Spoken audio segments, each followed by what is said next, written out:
Hello बच्चों, हम class 8 का पॉलिटिकल साइंस कर रहे हैं और टॉपिक का नाम है कन्फ्रंटिंग मार्जिनलाइजेशन। तो इसमें हमने पढ़ा था कि कैसे जो मार्जिनलाइज्ड कम्युनिटी है उनके लिए गवर्नमेंट क्या क्या स्टेप्स उठाती है ताकि उनको डिस्क्रिमिनेशन और फेस ना करना पड़े।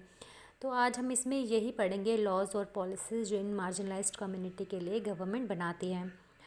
तो जैसे कि हमें पता है गवर्नमेंट लॉज बनाती है ताकि उसके जो सिटीजन्स है वो प्रोटेक्टेड फील कर सकें।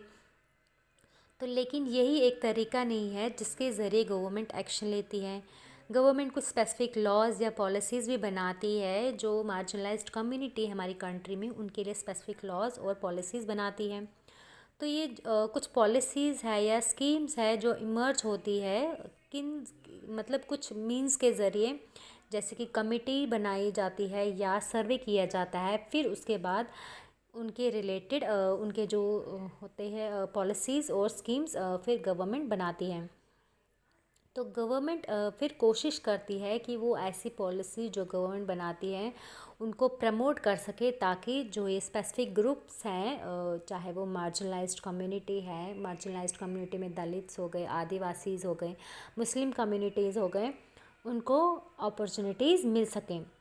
फिर जो सोशल जस्टिस है वो गवर्नमेंट कैसे प्रमोट करती है। तो गवर्नमेंट की कोशिश रहती है कि स्टेट लेवल पे या सेंट्रल लेवल पे वो कुछ स्पेसिफिक स्कीम्स क्रिएट करती हैं ताकि जो ट्राइबल एरियाज़ है या कुछ ऐसे एरिया जहाँ पे दलित पॉपुलेशन ज़्यादा है वहाँ पे ये स्पेसिफिक स्कीम्स को इम्प्लीमेंट कर सकें।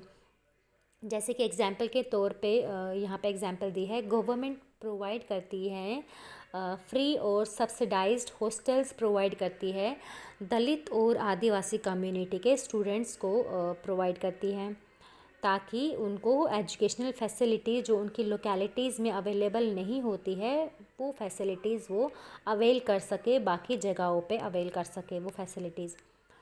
तो इसके साथ साथ जो सर्टेन कुछ ऐसे जो ये फैसिलिटीज़ अभी बात की मैंने, इनके साथ साथ गवर्नमेंट कुछ लॉज के ज़रिए भी ऑपरेट करती है ताकि वो इंश्योर कर सके कि ठोस कदम उठाया जा सके जिससे कि जो इनइक्वालिटी है वो हमारे सिस्टम में यानी कंट्री में ख़त्म की जा सके।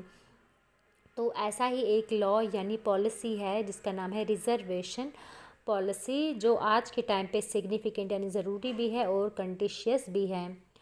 तो जो लॉज है जिससे मतलब इन दलित्स या आदिवासी के लिए सीट्स रिज़र्व की जाती है एजुकेशन सेक्टर में या गवर्नमेंट एम्प्लॉयमेंट के टाइम पे इनके लिए सीट्स रिज़र्व की जाती हैं, वो किस पे बेस्ड है, एक इम्पॉर्टेंट आर्ग्यूमेंट पे बेस्ड है।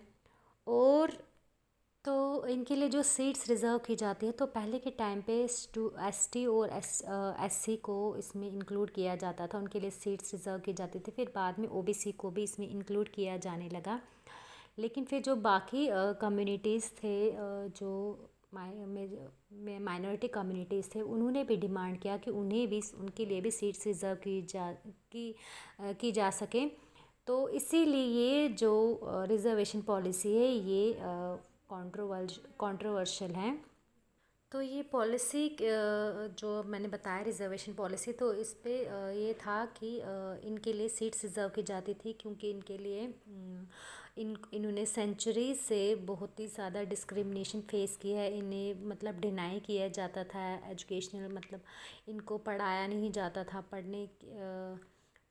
जाता था या उनको अपनी जो जॉब होती थी, जो इनकी मनपसंद जॉब होती थी वो करने नहीं दी जाती थी, इनके साथ इनइक्वालिटी होती थी। तो इसीलिए रिजर्वेशन पॉलिसी बनाई गई ताकि इन्हें भी जो प्रॉपर अपॉर्चुनिटीज़ मिल सकें।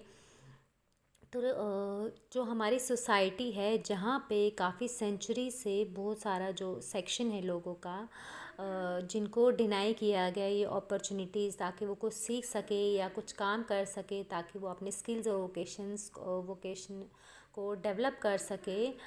तो यहाँ पे क्या करना चाहिए, जो डेमोक्रेटिक गवर्नमेंट है वो कुछ कदम उठाए ताकि इन सेक्शंस को वो असिस्ट कर सके। तो इसीलिए रिजर्वेशन पॉलिसी बनाई गई ताकि इनको भी जो ये कम्युनिटीज़ हैं इनको भी हेल्प मिल सके ताकि ये प्रॉपरली ये डेवलप कर सके, सोशली भी इकोनॉमिकली भी अपने आप को डेवलप कर सके। तो फ़िलहाल आज के लिए इतना ही, इसके आगे हम कल कंटिन्यू करेंगे। Thank you.